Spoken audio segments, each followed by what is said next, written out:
Tatlong ugali na kailangan mo munang ayusin bago ka mag-avail ng teacher's salary loan. Teacher ka ba na nagbabalak, nag-iisip na mag-avail ng salary loan? Tapusin mo itong video na to, baka may ugali ka pa na magpapahamak lang sa'yo, magbabaon lang sa'yo sa utang. Kaya mahalaga na malaman mo at maayos mo muna bago ka mag-loan. Hello, ako nga pala si Christopher Orbilio. 10 taon na ako sa DepEd, nagka-baon-baon na rin sa utang, nagkamali sa pag-loan. At sa channel na to ibabahagi ko yung mga kamalian ko para hindi mo na mapagdaanan at hindi ka rin mabaon sa utang. Para hindi ka mabansagang tiga-London. Loan dito, loan doon. Tara, simulan na tayo. Pero bago yan, may kikwento muna ako sa'yo. Taong 2018, naghahanap ako ng extra na mapagkakakitaan. At ang sikat na sikat nun ay online business. Sa kaka-search ko, napadpad ako sa isang video na nagbebenta ng system. Nainganyo ako at nag-avail para maibenta ko rin daw yung system na yon. Pagka bayad ko, may tumawag sa akin na representative daw ng kumpanya na yon. Para daw mas malaki yung kikitain ko, mag-upgrade daw ako. Pag mag-upgrade ka, malaki-laking halaga. Wala na akong ekstrang ganon. Pero dahil naging interested ako sa malaking kitaan, ang ginawa ko, nag-loan ako para may pang-upgrade. Kaso para kumita, kailangan ko ring mag-recruit at mapa-upgrade. Sa isip-isip ko, parang may mali. Parang nangbubudol. Kaya tinigil ko. Pero yung monthly na bayad ko sa aking utang, tuloy pa rin. Kung nag-isip-isip lang sana muna ako bago ako magdesisyong umutang, mag-loan para mayroon akong may pang-upgrade sa nasalihan kong kitaan system na tungkol sa upgrade at pagbebenta ng system. Hindi sana ako napasama sa pag-utang.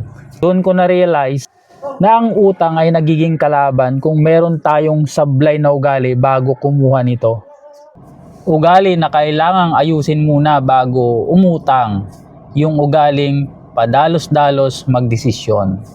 Maraming mga investment scheme, maraming mga pangakong kitaan na nanliligaw sa atin, lalong-lalo na tayong mga kaguro dahil alam nila na kahit wala tayong malaking cash sa ngayon, pero alam nila na mabilis lang tayong makautang. Kaya kung nagpapabulag tayo agad sa kitaan, sa pangakong kitaan, hindi na tayo nag-isip-isip ng mabuti, pinagana natin yung ugaling padalos-dalos magdesisyon, at nag-loan, umutang agad para makasali sa mga pinangakong kitaan na yan, baka yung inutang natin, yung perang niloan natin, mapupunta lang sa wala. Masasayang lang. At ang masakit pa dito, na wala na ngayong pera, meron pa tayong buwan-buwan na binabayaran.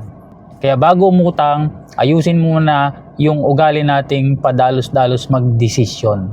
Ugali number 2 na kailangang ayusin bago umutang mag-loan, yung ugali nating masyadong mabait. Wala namang problema sa ugaling masyadong mabait. Pero kapag tayo kasi nagkaroon ng pera at nakita ng iba, nalaman nila na nag-loan tayo at masyado tayong mabait, hindi tayo marunong tumanggi, diyan unti-unting naubos yung perang naiutang natin, nai-loan natin. Baka imbes na mapunta sa plinano natin, maunahan tayo ng mga taong nakapaligid sa atin na konting paawa effect lang, konting iyak lang, bumibigay na tayo, diyan naubos yung perang inutang natin. Kaya bago umutang, siguraduhin mo muna na bawas-bawasan mo yung ugaling masyadong mabait. Kasi maaari na yung ugali mo na yan ang gagamitin para ubusin yung perang niloan mo or inutang mo. Ugali number 3, mainipin. Marami kasi sa atin yung nahirapan lang konti, napagod lang at nakakita ng gamit na pampabilis o pampa-comfort. Gusto natin magkaroon agad. Ayaw na nating maghintay kahit wala tayong kapasidad ngayon na bumili, ang ginagawa natin umuutang. Kahit mahal pa yung presyo, hindi na tayo nakapaghintay. Wala nang delayed gratification. Hindi na natin pinag-iipunan. Minsan nga kahit hindi natin kailangan pala binibili natin. Dahil sa ugaling mainipin, gusto natin comfort agad, maraming mga nababaon sa utang. Sumasablay sa pag-handle sa pera. Kaya bago umutang, siguraduhin muna natin na ayusin yung ugali nating pagkamainipin. Kung kinakailangan hindi mo na bilhin, pigilan mo na yung sarili. Kung kinakailangan hindi mo na gumasto para dito, i-delay natin. Bakit ko nga ba sinasabi to?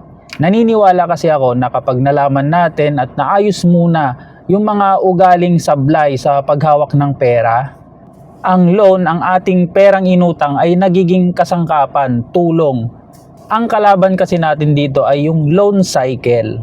Kapag hindi maayos yung ating ugali sa paghawak, paghandle ng perang inutang, lagi nating problema ang walang pera. Diyan tayo nagsisimulang hindi makaalis-alis o mabaon sa utang. Hindi ako against sa pag-utang. Kailangan natin yan, lalong-lalo na tayong mga kaguro na hindi naman kalakihan yung sahod.